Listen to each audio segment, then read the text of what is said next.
சிந்தி பாடுபட்டும் மறுதளிக்கவில்லை. மரணம் சூழ்ந்த நேரத்திலும் விட்டு கொடுக்கவில்லை. என்னை யோசித்தீரே, என்னை நேசித்தீரே, எனக்காக ஜீவன் தந்தீரே. தந்தை, மகன், தூய ஆவியின் திரியேக ஆசீர்வாதம் நம் அனைவரையும் ஆசீர்வதித்து காப்பதாக. ஆமேன். இந்த யோதாமுக்கு அறிவிக்கப்பட்ட போது அவன் போய் கெரிசீம் மலையின் உச்சியிலே ஏறி உரத்த சத்தமிட்டு அவர்களை நோக்கி, சீகேமின் பெரிய மனுஷரே, தேவன் உங்களுக்கு செவி கொடுக்கும்படி நீங்கள் எனக்கு செவி கொடுங்கள். இந்த அபிமெலேக்கை இஸ்ரவேலினுடைய சீகேமினுடைய ராஜாவாக அபிஷேகம் பண்ணின போது அந்த செய்தியை கேட்டு யோதாமுக்கு அறிவிக்கப்பட்ட போது இந்த யோதாம் என்ன செய்கிறான்? கடவுளுடைய சத்தத்தின்படி, கடவுளுடைய சித்தத்தின்படி அந்த சீகேமின் குடும்பத்தினரை, சீகேமினுடைய பெரிய மனிதர்களை நோக்கி, அன்பு மக்களே, நீங்கள் கடவுளுக்கு செவி கொடுக்கும்படி என்னுடைய வார்த்தைக்கு செவி கொடுங்கள் என்று சொல்லுகிறார்.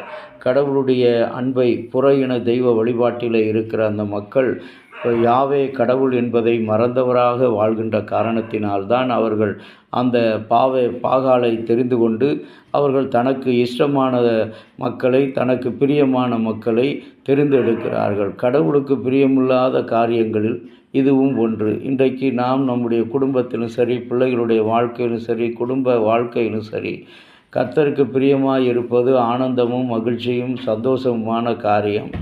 அது கர்த்தருக்கு பிரியமான காரியம். அந்த காரியங்களை நாம் விட்டு நம்முடைய மனம் போன போக்கிலே, மனதுக்கு எது சரியாக, அழகாக, நேர்த்தியாக, செம்மையாக தெரிகிறதோ அவற்றை நாடி ஓடுவதனால பிரயோஜனமில்லை. அப்படிப்பட்ட நிலை வரும்பொழுது கடவுள் இப்படிப்பட்ட திருவார்த்தைகள் வழியாக நம்மை எச்சரிக்கிறார். சீகேமின் மக்களே, நீங்கள் கடவுளுக்கு செவி கொடுக்கும்படியாக எனக்கு செவி கொடுங்கள். நமக்கு கடவுளுடைய ஊழியக்காரர் மூலமாக கடவுள் நம்மை எச்சரித்திருக்கிறார். கடவுள் ஊழியக்காரர்கள் மூலமாக, சத்திய வசனங்கள் மூலமாக, ஜெபத்தின் மூலமாக கொடுத்திருக்கிறார். இன்றைக்கு ஊழியத்துக்காக நாம் அறிவிப்பு கொடுக்கும்போது அந்த ஊழியத்தினுடைய முக்கியத்துவத்தை உணராத மக்களாக நாம் பல வேலைகளுக்கு நாம் கடந்து போகிறோம். ஆனால் கடவுளுடைய காரியத்தில் நாம் உண்மையும் உத்தமமாக இருக்கும்போது, தேவனுக்கு பிரியமாய் நடக்கும்போது, கர்த்தர் நம்மையும் நம்முடைய குடும்பங்களையும் நம்முடைய எதிர்காலத்தையும் கடவுள் நிறைவுள்ளதாக மாற்றுவார். அந்த சிந்தனையோடு கடவுளை நோக்கி பார்ப்போம். இந்த நாளிலும் சிறப்பான ஒரு நாள், இராணுவ தளவாட தொழிற்சாலை நாள். 1801ஆம் ஆண்டு 18ஆம் தேதி காசிப்பூர், கல்கத்தாவில் கியரோக் ஏஜென்சி மூலமாக செல்யூ தொழிற்சாலை காசிப்பூரில் அழைக்கப்பட்டது. இந்தியாவில் உள்ள பழமையான ஆர்வின்ஸ் தொழிற்சாலையாக இது காணப்படுகிறது.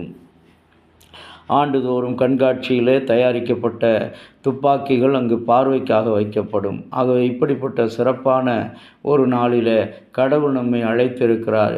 கடவுளுக்கு செவி கொடுக்கும்படி நீங்கள் எனக்கு செவி கொடுங்கள். நமக்கு கடவுள் எத்தனையோ முறை அவர் எச்சரித்திருக்கிறார், நமக்கு முன்கூவி அறிவித்திருக்கிறார்.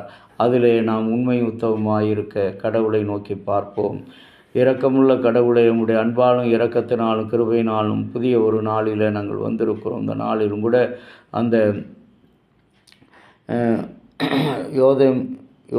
யோதாமுக்கு அறிவிக்கப்பட்ட போது அவன் கெரிசீம் மலையில் ஏறி நின்று அங்கே உரத்த சத்தமாக கடவுளிடத்துக்கு செவி கொடுங்கள் என்று சொல்லி கூறுவதை பார்க்கிறோம். இன்றைக்கும் நாமும் கூட எத்தனையோ முறை கடவுள் நமக்கு எத்தனை வார்த்தைகளை கொடுத்திருக்கிறார். சங்கீதம் 104:13 அவருடைய வார்த்தை கொடுத்திருக்கிறார். அந்த வார்த்தை நாம் கேட்காதபடி நம்மை நாமே வஞ்சிக்கிறவர்களாக நடந்து கொண்டோம். இன்றைக்கு இந்த தவசு காலங்களில் அப்படிப்பட்ட வஞ்சக எண்ணங்கள், வஞ்சிக்கிற எண்ணங்கள் நம்மிடத்தில் இல்லாதபடி கடவுளை நோக்கி நாம் பயணிப்போம். ஆண்டவர் நம்மை ஆசீர்வதிப்பாராக.